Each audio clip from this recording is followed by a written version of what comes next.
Buongiorno, oggi ci troviamo nella chiesa di Santa Maria dei Pra, detta La Cesazza, in comune di Ponso, sulla strada per le Valli Mocenighe e Badia Polesine.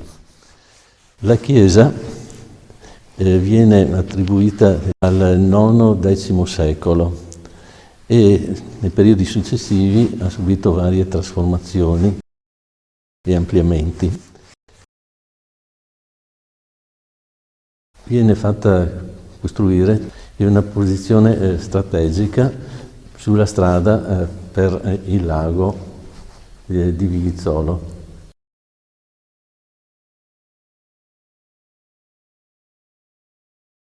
Ecco, in questa posizione troviamo la chiesa di Santa Maria di Pra e questo è il lago di Vivizzolo, poi bonificato nel 1600. Questa testimonianza ci viene da una copia della carta del ritratto del Gorzon che si trova al Museo Civico di Stanghella, in provincia di Padova.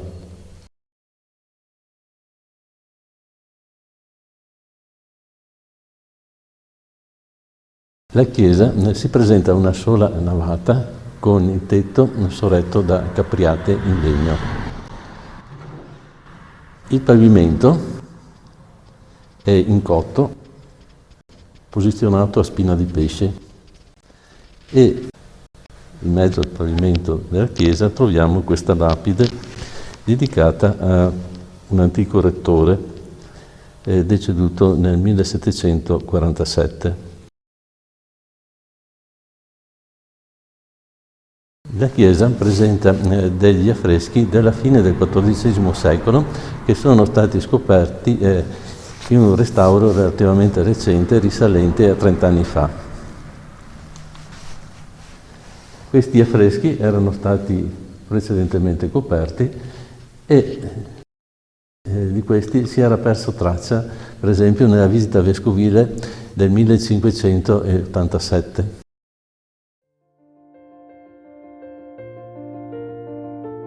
Per cui abbiamo il posizionamento di altari risalenti al periodo barocco.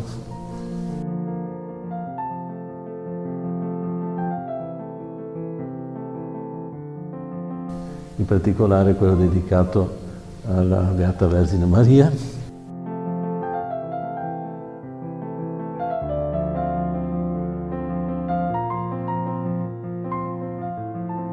Oppure quello di San Rocco.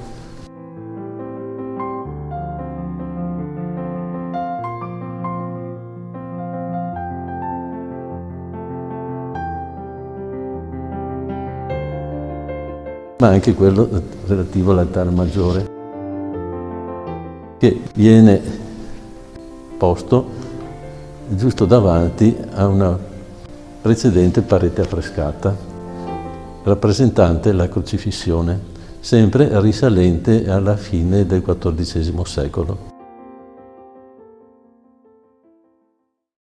Santa Maria dei Pra è situata al centro di un vasto prato, rilevato sul medio suolo circostante, con qualche albero e piante ornamentali piantumate in questi ultimi anni. La costruzione della chiesa, come già detto, viene fatta risalire al IX-X secolo.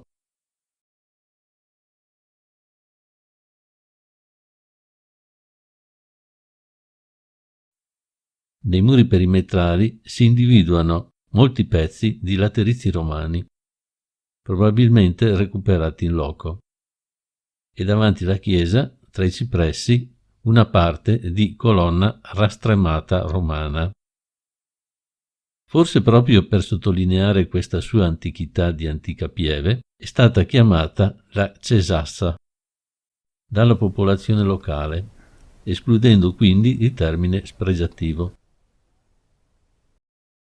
Le prime documentazioni scritte risalgono a una bolla di Papa Lucio II del 1144 e a un testamento del marchese Tancredi della Casa d'Este del 1145.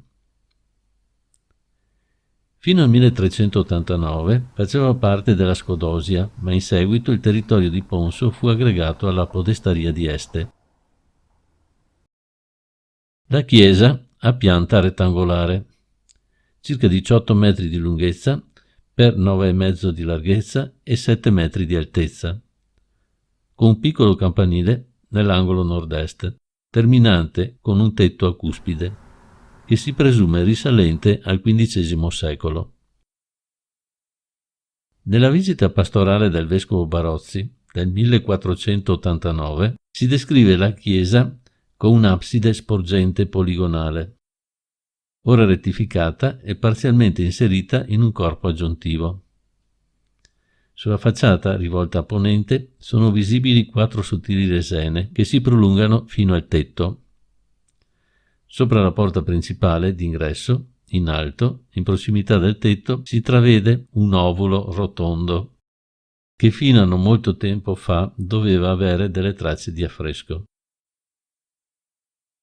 Ai 2 lati della facciata si trovano ancora 2 finestre, già rilevate nella relazione del vescovo Barozzi.